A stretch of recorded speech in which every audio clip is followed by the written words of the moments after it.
Some memories, no matter how many years have passed, still hurt as if they happened just yesterday. For me, it was that autumn night 4 years ago, the night when everything shattered beyond repair. The phone rang loudly during my shift. I remember rushing outside, mud clinging to my boots, my heavy firefighting gear weighing me down, a sick feeling rising in my chest. The text was short. Call home, urgent. When I burst into the hospital, the cold white hallway seemed endless. At the end of it, my wife, Alina, had already closed her eyes. She didn't wait for me. The doctor explained something about a rare postpartum complication, how Alina's heart just couldn't take it anymore. But I didn't hear a word. The whole world sank into silence, leaving only the faint cries of my newborn son from the next room. Caleb was just 3 years old, and baby Noah had turned 1 day old. I had thought I was strong enough to survive anything. Turns out, strength means nothing in the face of loss.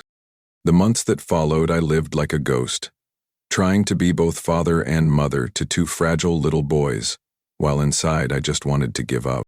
There were nights when Caleb had a high fever, and I sat by his bed all night, my eyes locked on the tiny thermometer as if it held his life in its numbers. Noah cried endlessly, and I slowly drained away every last bit of patience and sanity I had left. The house, once filled with laughter, now echoed only with the howling wind through broken window panes. I knew I was failing, not just as a father, but in keeping the promise I made to Elena. I'll take care of them, for both of us. One evening, after an 18-hour shift, I had to admit it. I couldn't do this alone.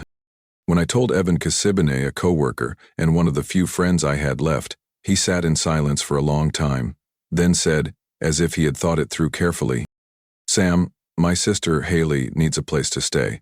She also needs something to believe in again." The name Haley stirred up scattered images in my mind. A girl with long brown hair, eyes as bright as summer, who once laughed freely at Christmas parties. But now, Haley wasn't that same cheerful girl anymore. She had escaped a damaging relationship, left behind years of being broken down, and was struggling to rebuild herself. I nodded without thinking too much. Maybe I was looking for someone who could understand what loss really felt like too. We met on a Sunday afternoon. A small roadside cafe cast a weak golden glow on Haley's face. She sat quietly, both hands clutching her coffee cup like she was holding on to something fragile. I didn't have any grand words to offer. Only a desperate kind of honesty. "I need someone to help with the kids. You need a place to stay. If you agree, I promise I won't ever push you to do more than you can." Haley looked at me, her eyes holding something hard to name. Not pity, not quite empathy. More like a quiet kind of courage. "Okay," she whispered, voice trembling like a winter leaf. The next day, Haley arrived with 2 battered suitcases and a small duffel bag. I fixed up the attic room for her, where the morning light filtered in through a dusty old window pane. Noah, with some instinct only babies have, leaned his head against Haley's shoulder after just a few minutes. Caleb shyly handed her a chipped toy car. That night, I sat in the living room, listening to Haley softly humming lullabies upstairs. No miracles happened. My chest didn't tighten at every sound of a child's cry. Maybe, just maybe, there was still a chance for my life to mend itself. The early days with Haley living under our roof moved at a fragile rhythm. She woke early, brewed coffee, cleaned a house I no longer had the strength to care for. Caleb clung to her like he'd found someone who could patch the missing pieces of his heart, and Noah slept more soundly in her arms than he ever had in mine. But only a few weeks later, the cracks started to show. One afternoon, while wiping the dining table, Haley suddenly collapsed, her hands trembling so badly she couldn't hold on to the rag. I rushed to catch her as her slight frame shuddered. She quickly pulled away, forcing a smile. Just tired," she mumbled. But I knew better. A few days later, I found an empty bottle of painkillers hidden in a kitchen drawer. Pieces of Haley's past, an abusive ex-boyfriend, emotional and physical scars, fell into place like shattered glass at my feet. One night, after the kids were finally asleep, I made her a cup of hot tea and sat across from her. "Haley, you need to see a doctor," I said, voice gentle but firm. She stayed silent for a long time. Finally, in a whisper barely louder than the ticking clock, she admitted she had severe back and neck injuries from being shoved around, and she never got proper treatment. She had no health insurance and no money to afford it. I leaned back, clenching my fists, not just out of sorrow, but sheer rage at a world that had let a girl like Haley fall so far without a net. I tossed and turned that night, the decision gnawing at my heart.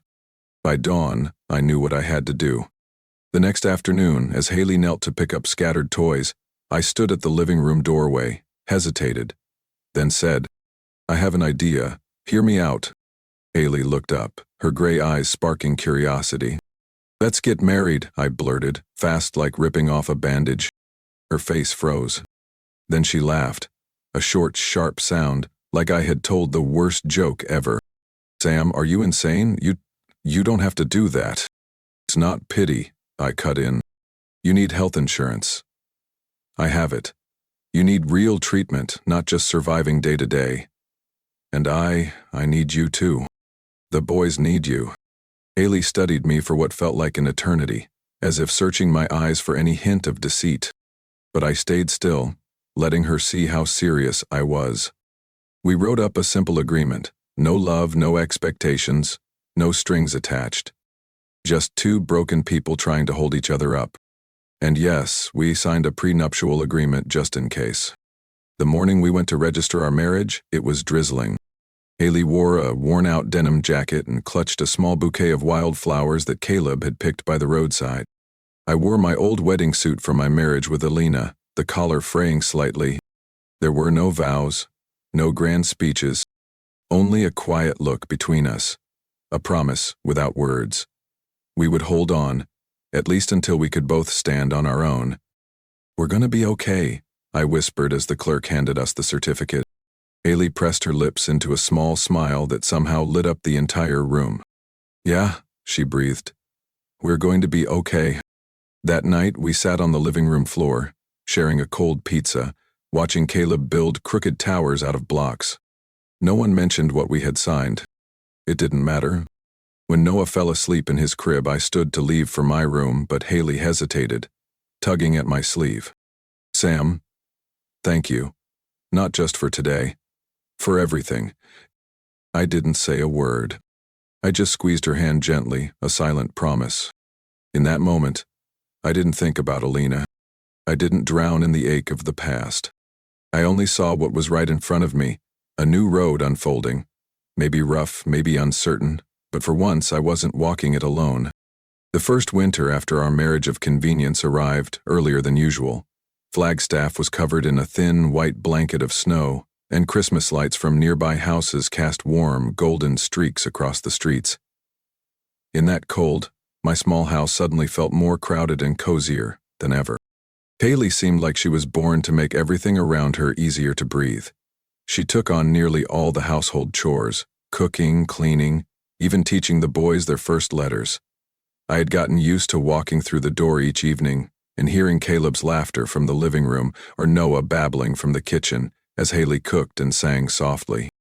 There were no grand, explosive moments, just slow, steady changes, like snow falling and gradually building into solid layers within me. Haley made sure the boys never forgot Elena. Every night, she would read Caleb and Noah the stories Elena once loved.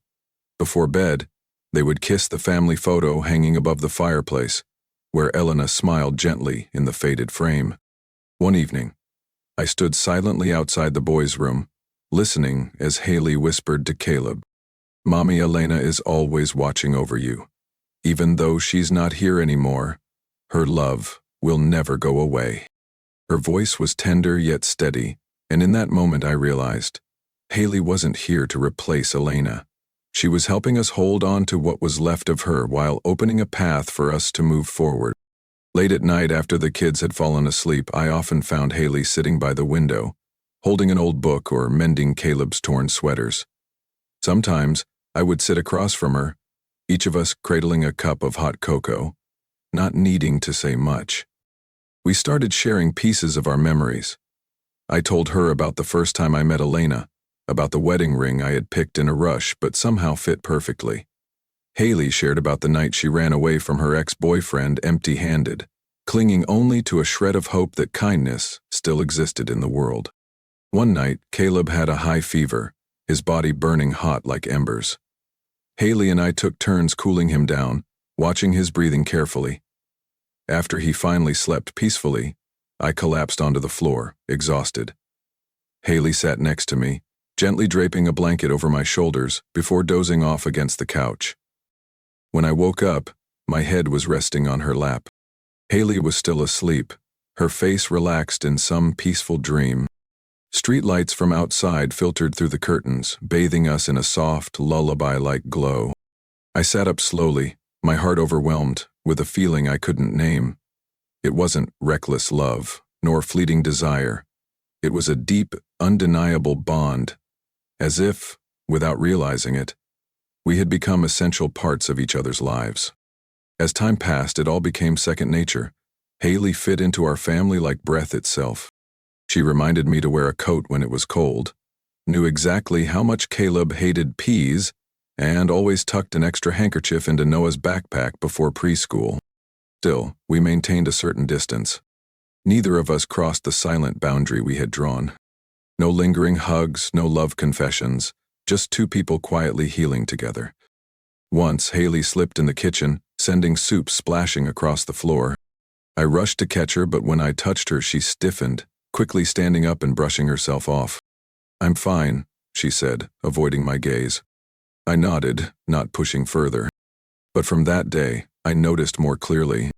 Even though Haley lived beside me every day, she still carried deep wounds that couldn't simply be erased. And I realized something else. I no longer saw her as a guest in this house. She was family.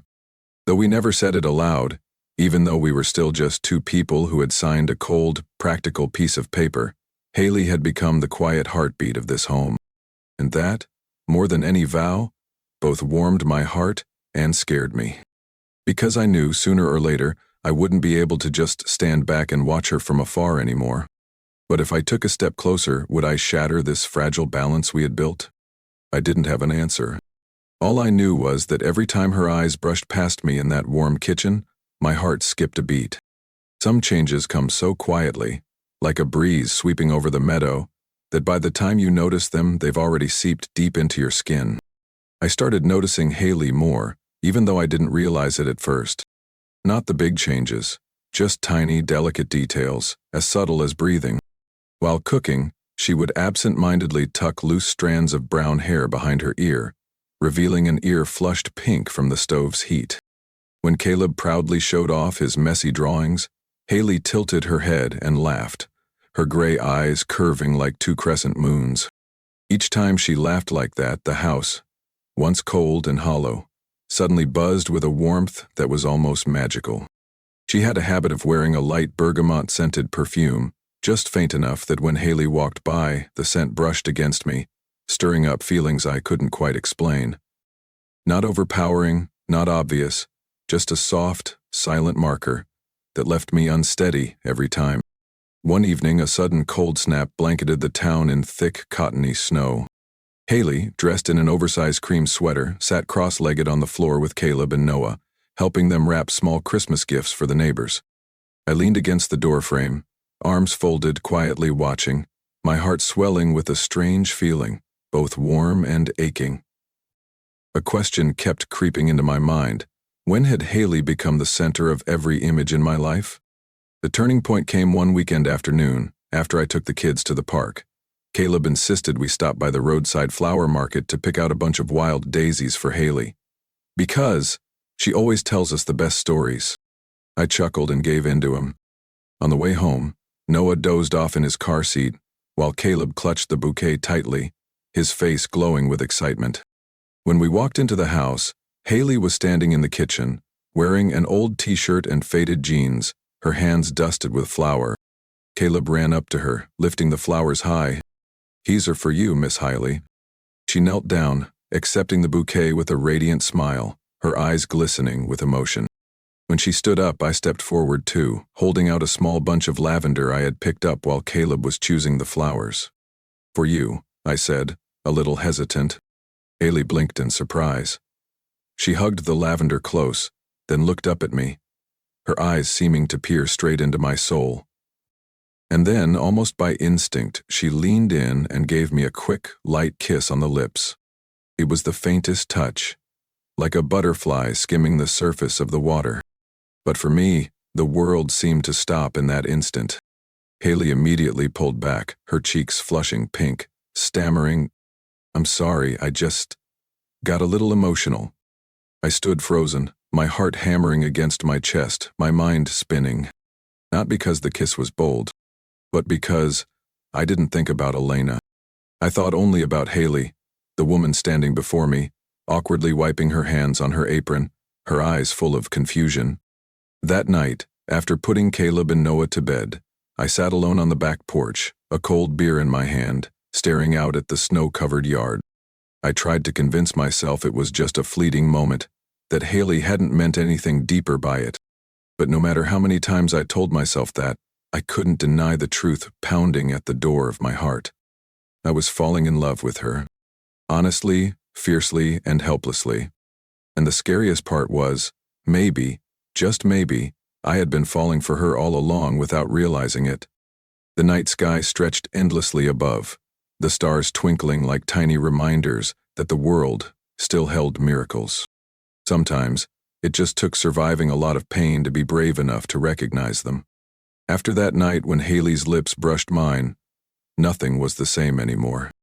Every glance, every casual touch, every time she laughed at Caleb's silly jokes, each one made my heart stir in ways I could no longer control. I wrestled with my feelings for a full week afterward. Part of me wanted to bury it all, keep life steady and predictable. But every morning, seeing Haley bustling in the kitchen, her hair spilling down her back under the soft morning light, I knew. I couldn't go on pretending nothing had changed. One night, after a long shift, I sat alone on the couch, phone in hand, scrolling through endless posts on Reddit, the place I sometimes turned to for advice. I typed out my story and hit send. I didn't expect it, but within just a few hours, hundreds of strangers had flooded in with comments, encouraging me. "Tell her, you deserve to be happy. Maybe she's been waiting for you, too." I read and reread those words until dawn, torn between fear and hope. The next morning, while Haley was hanging laundry in the backyard, I nervously approached, scratching the back of my head. "This weekend. Are you free?" She looked up, curiosity sparking in her eyes. "Yeah, you need me to watch Caleb and Noah?" I shook my head, heart pounding. "No, I mean, dinner. Just the two of us." Haley froze for a beat, then smiled and nodded. "Sure, it's been a while since I went anywhere." I immediately called to reserve a table at a cozy little restaurant downtown, the kind strung with golden fairy lights and filled with the soft hum of jazz music weaving between the tables. Saturday came faster than I expected. Haley appeared at the door in a light teal dress, her hair loosely pinned up, a few strands falling naturally around her face. I could only stand there, stunned, for a few seconds. Caleb teased, "Dad's looking at Miss Hiley like she's a princess." The whole house burst into laughter, easing my nerves. We drove into the early evening, the city lighting up like a glittering river of stars. I gripped the steering wheel so tightly my palms sweated, trying to find the words that wouldn't ruin everything. When the waiter poured the wine, Haley took a small sip and rested her chin on her hand, looking at me. "Sam? What's going on? I'm guessing this isn't just about dinner." I swallowed hard, trying to find the words. "I want to talk about someone." Haley blinked, her smile fading. She gripped her wine glass so tightly, her knuckles turned white. "I see," she whispered. "You met someone, and you want my opinion." I froze, shaken by her words, and quickly shook my head. "No, it's not like that." Haley lowered her gaze, her voice quieter than a whisper. "It's okay, Sam, you have every right. I just want you to be happy." I reached out and lightly touched the back of her hand, feeling her slight tremble. "You don't understand," I murmured. "The person I want to talk about is you." The air thickened instantly. Haley slowly looked up, her eyes wide with shock and disbelief. I took a deep breath, relaxed my shoulders, and let everything I'd been holding back pour out. "I love you, Haley. I don't know exactly when it happened. Maybe it was the times you laughed with Caleb, or those nights you sang Noah to sleep. Maybe it was from the very first day you walked into that house, bringing a little light back into my life. Haley stared at me for a long moment, then smiled, a smile so full it spilled over with tears. You really are slow, Sam, she sobbed. I've loved you for a long time. Her words felt like rain soaking the parched soil of my heart after all these years. I stood up, walked around the table, and knelt beside her, taking her hands into mine. Let's start over. Not out of arrangement, but because we love each other. Haley nodded, tears streaming down, but her smile shining brighter than a summer sunrise. That night, as we walked hand in hand back to the car, the cold wind sweeping through the empty streets, in what felt like forever, I wasn't afraid of the future anymore, because I knew I wouldn't be walking it alone. Haley, that tiny, fierce woman, had chosen to stay, and I would never, ever let her slip away again. Haley and I didn't throw ourselves into each other like drowning souls desperate for a lifeline. We were cautious, like two people who had already lost too much, who knew real love wasn't born from impulsive passion, but from long days and shared struggles. From that night on, everything between us shifted in a way neither of us spoke aloud, but both could feel. Haley started sitting closer to me each night after the boys were asleep, our shoulders brushing as we watched old movies together. Sometimes, when Noah cried in the middle of the night, I would go in too, and we'd both sing him soft lullabies. Our eyes would meet in the dark, saying more than any words could. Weekend mornings, sunlight would flood the kitchen while Haley brewed coffee and I made pancakes for the family. We teased each other, laughed with Caleb and Noah, and every so often, I'd catch myself staring at Haley longer than necessary. And instead of looking away, she'd just smile, her cheeks blooming pink like early spring blossoms. I knew Haley still carried wounds that hadn't healed. She kept a careful distance, not because she didn't trust me, but because she needed time to believe she deserved love without pain. I was patient, piece by piece, day by day. No rushing, no pushing. I wanted her to know I was here. Not just for the boys, not just because she'd kept our family together, but because I loved her, fully, just as she was. One afternoon, while Caleb played outside, I asked Haley to help me fix the old swing set I had promised the kids. She wore an oversized flannel shirt with sleeves rolled up, her small hands marked by tiny cuts from gardening. We worked together, laughing as I fumbled with knots and she teased me mercilessly. When we finally got the swing set standing, Caleb raced over like a squirrel, jumping on, while Noah toddled after him, begging for a turn. I stood back, wiping sweat from my forehead, watching Haley push the swing under the golden sunset. And in that moment, I realized, if real happiness existed, it was right here. Simple, complete, undeniable. That night, after the boys were tucked in, I sat on the front porch with a lukewarm cup of cocoa. Haley came out wrapped in a thin wool scarf.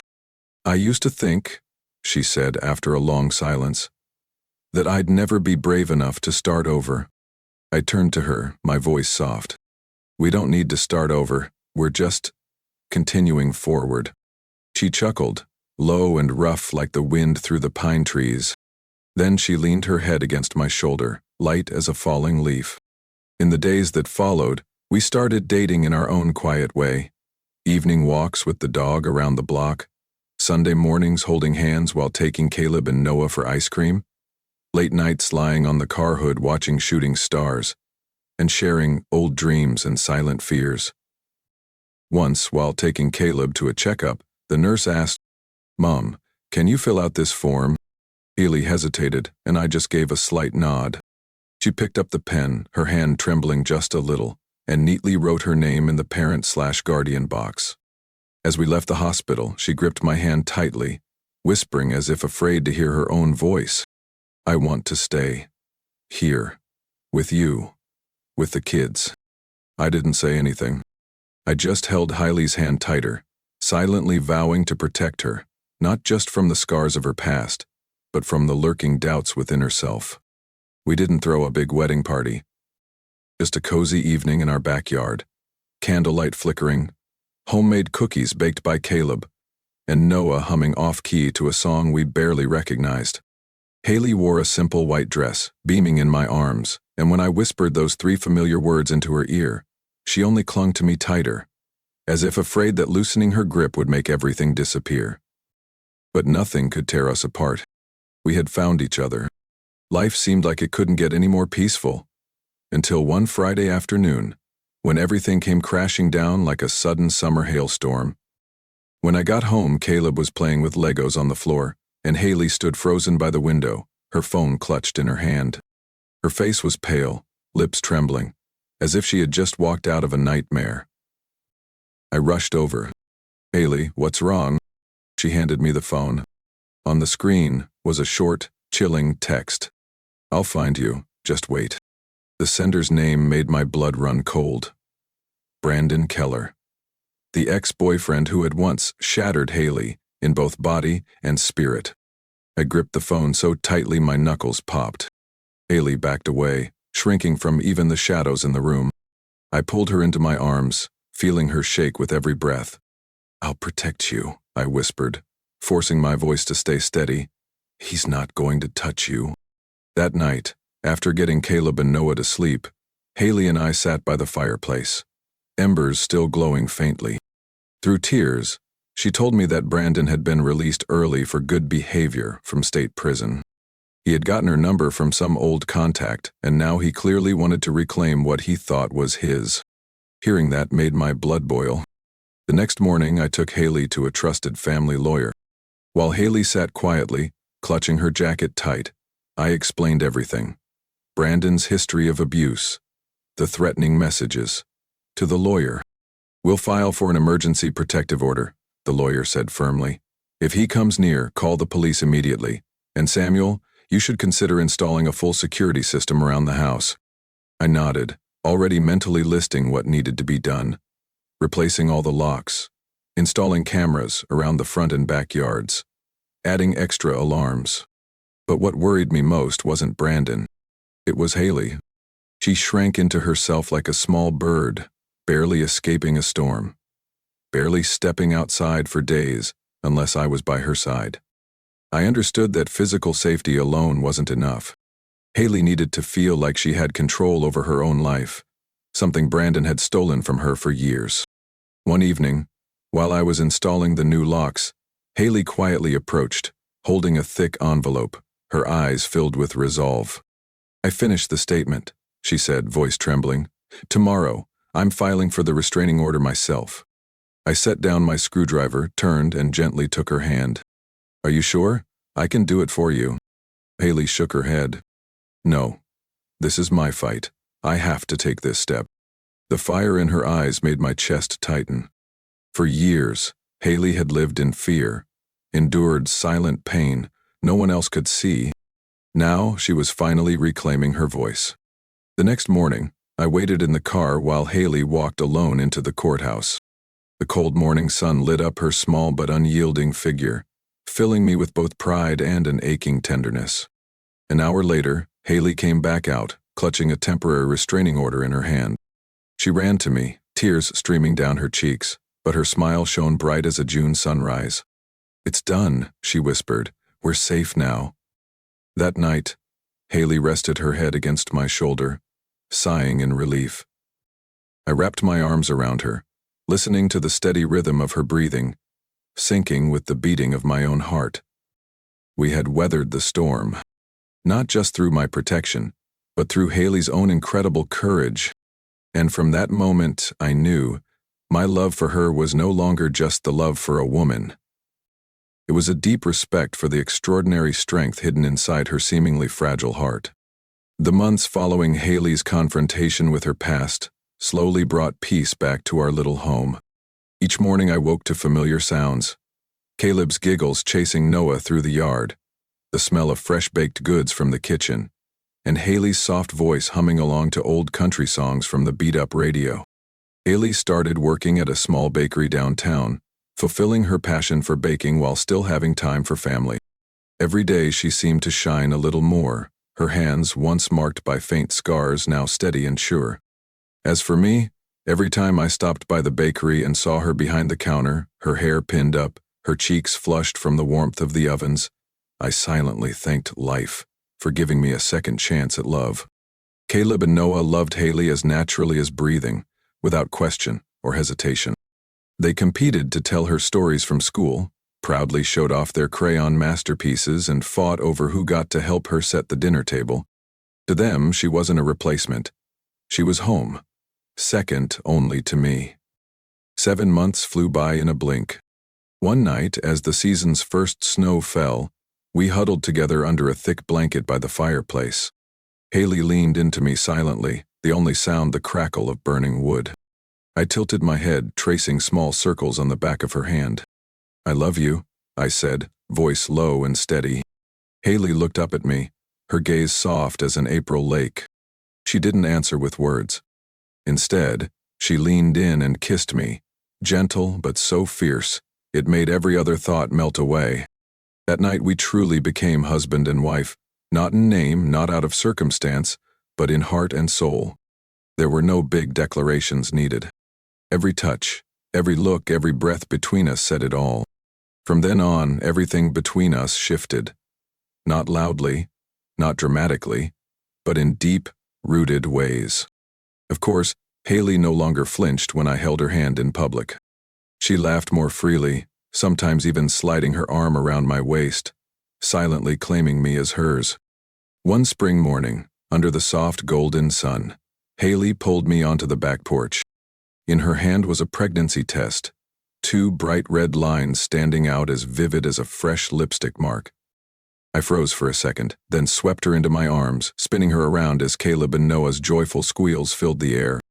"We're going to have another member of the family," Haley whispered, tears sparkling under the sunlight. I placed my hand gently on her belly, where a new life was quietly growing, overwhelmed with a joy so fierce it nearly knocked the breath from me. "Your baby will have the best mom in the world," I murmured, pressing my forehead against her. From that day on, every moment inside our little home was filled with hope. Caleb drew crayon pictures of the baby in Mommy's tummy, while Noah insisted on telling bedtime stories to the baby every night. Haley kept working at the bakery, but I firmly insisted she cut back her hours.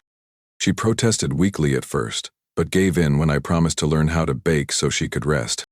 We spent more time together as a family, picnicking in the parks, flying kites in the fields outside town, picking out tiny baby clothes and dreaming about who this new little person would be. Every night, when Haley lay curled up in my arms and I gently rubbed her growing belly, I no longer feared the future. Because the future wasn't a dark, unknown path. It was the soft light in Haley's smile, the laughter of Caleb and Noah echoing through our home, the quick, steady flutter of a heartbeat under my hand, a living proof that finally, after all the hurt and all the loss, we had found our way to peace. That March, just as the final snowstorm cleared, Haley brought us to the most beautiful milestone of our lives. I still remember that night vividly, when Haley shook me awake near midnight, her face pale but her eyes shining with a strange light. "Sam," she whispered, both in pain and smiling. "It's time." We practically flew out of the house, leaving behind the sound of cold wind whipping through the curtains. Caleb and Noah had been sent to their grandparents earlier just in case. Driving to the hospital, I gripped the steering wheel so tightly my hands trembled with every turn. Haley squeezed my hand on the stretcher, her face twisted in pain from the contractions, but she still managed to reassure me. "I'm fine, just don't drop me on the way, okay?" I chuckled, even though my heart was pounding out of my chest. The delivery happened faster than we expected.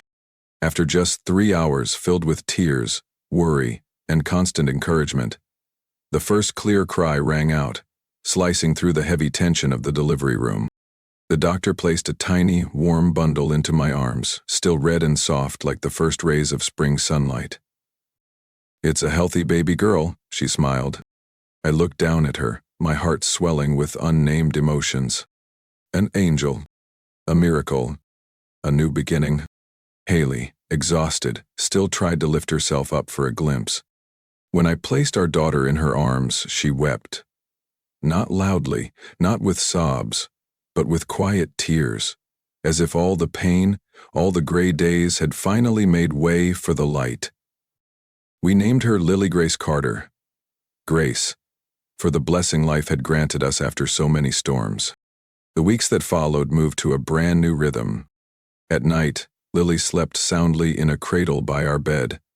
By day, the house was filled with the laughter and chatter of Caleb and Noah, their self-proclaimed roles as personal bodyguards to their little sister.